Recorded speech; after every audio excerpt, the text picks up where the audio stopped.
വെറും 4 മിനിറ്റുകൾക്കകം ATM machine തകർത്ത് മോഷണം. സംഭവം നടന്നത് ഹൈദരാബാദിലാണ്.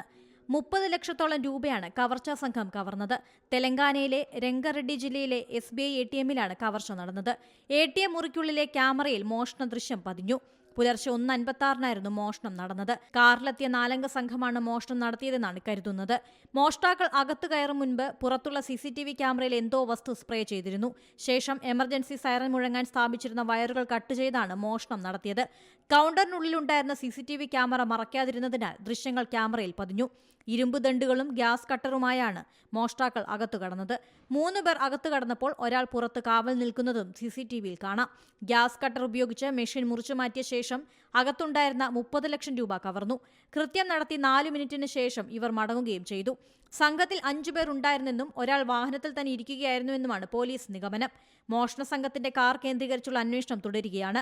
മോഷ്ടാക്കളുടെ കാർ പല സ്ഥലങ്ങളിലൂടെ കടന്നുപോകുന്നത് CCTVയിൽ കണ്ടെത്തിയിട്ടുണ്ട്. ഹരിയാനയിൽ നിന്നുള്ള സംഘമാണ് മോഷണത്തിന് പിന്നിലെന്നാണ് കരുതുന്നത്. പുതിയ വാർത്തകളും വിശേഷങ്ങളും ഇനി വിരൽ തുമ്പിൽ. എല്ലാ ഡിജിറ്റൽ പ്ലാറ്റ്ഫോമുകളിലും ഇപ്പോൾ സീ മലയാളം ന്യൂസ് ലഭ്യം.